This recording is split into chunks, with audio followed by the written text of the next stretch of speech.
தமிழ்நாட்டில் ஏன் சட்ட ஒழுங்கு பிரச்சனைகள் நடக்குது? சிங்கப்பெண் அதிரடிப்படை வந்ததுக்கு அப்புறமும் பெண்களுக்கு எதிரான குற்ற சம்பவங்கள் ஏன் தொடருது? இது எதுக்குமே பதிலும் கிடையாது, வருத்தமும் கிடையாது. இதையெல்லாம் விட்டுட்டு மக்களோட வரிப்பணத்தை தொடவும் மாட்டோம், தொடவும் விடமாட்டோம், தொட்டவங்களையும் விடமாட்டோம்னு பஞ்ச் டைலாக்ஸ். எந்த கேள்வி கேட்டாலும் அதுக்கு பலி போடுறது, பஞ்ச் டைலாக் பேசுறது, இதுதான் அவங்களுடைய அரசியலா? கடந்த ஆட்சியில நீங்க ஊழல் பண்ணிருக்கீங்க, இந்த துறையில இவ்வளவு ஊழல் நடந்திருக்கு அப்படின்னு மாறி மாறி குற்றச்சாட்டுகளை சொல்றீங்க. ஆதாரமற்ற குற்றச்சாட்டுகளை சொல்றதை நிப்பாட்டிட்டு ஆதாரத்தோட அதை நிரூபிச்சு அதுக்கு தேவையான நடவடிக்கைகளை எடுத்தீங்கன்னா மக்கள் கண்டிப்பா உங்களை பாராட்டுவாங்க. டிவிக்கு சப்போர்ட்டர்ஸ் ஃபயர் விடுற மாதிரி முதலமைச்சர் ஆக்ஷன் காட்டிட்டு போனாரு.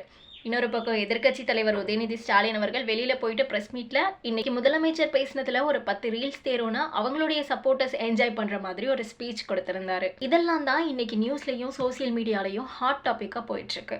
இதுக்கு நடுவில் நடந்த சட்டம் ஒழுங்கு பிரச்சனைகள், விவசாயிகள் போராட்டம், பவர் கட், நீட் இஷ்யூனால கடந்த ஒரு வாரத்துல நடந்த மாணவர்களின் மரணம், இதெல்லாம் இவங்களுடைய சினிமா தனத்தாலையும் பஞ்ச் டைலாக்ஸ்னாலையும் பர்சனல் வெஞ்சன்ஸ்னாலையும் மறைக்கப்படுது. மக்களுடைய பிரச்சனைகள் இங்க மறுக்கப்படுது. இதையெல்லாம் கேள்வி கேட்குற இடத்துல இருக்க நாம அவங்க பேசுறதுக்கு லைக்ஸ் போடுறதாலையும் ஃபயர் விடுறதாலையும் என்ன மாற்றம் வந்துட போகுது?